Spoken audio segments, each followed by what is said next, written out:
So how to effectively network to get yourself a new job? One word is referrals.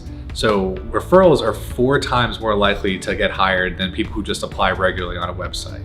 So everyone has a network, even if you just graduated from college, didn't go to college at all, or if you've been in the workforce for 10, 20 years. So it could be classmates, coworkers, teachers. Look to those people who you already know and leverage them and their connections. So it could be simple as going to them and saying, hey, professor, I'm looking to do a job in marketing, but I don't know anyone. Can you make an introduction for me? One of the best ways to network is through people you already know, or maybe friends you haven't talked to in a long time. So it's a great opportunity to catch up. So what you can do is you can reach out to someone and say, hey, I see that you're working at Ford these days. How are you liking it? I've always wanted to work in cars. Anyone you can introduce me to? Could you tell me a little bit about what it's like to work there? In-person events are also extremely important for networking. So that could be something like a conference, for example.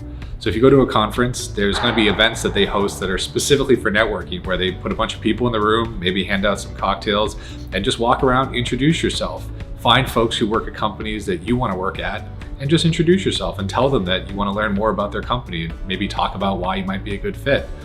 You could also look at local networking events. Basically, every city is going to have local networking events. Sometimes they're small, could be a group of 10, 20 people at a bar, but it's good just to meet folks and expand your circle of influence. Also, you can look at online networking. So we have tools at our disposal like LinkedIn. If you go on LinkedIn, you can find someone who works at the company you want to work at and send them a message and say, hey, I'd love to learn more about your company and maybe tell you a little bit more about how I can be helpful.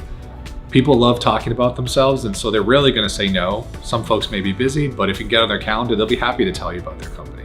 But remember, networking is a long game. It takes sometimes years to develop a good network, so don't expect that it's going to happen overnight, but just keep at it and you're eventually going to have success. The wider your network grows, the more luck you're going to have.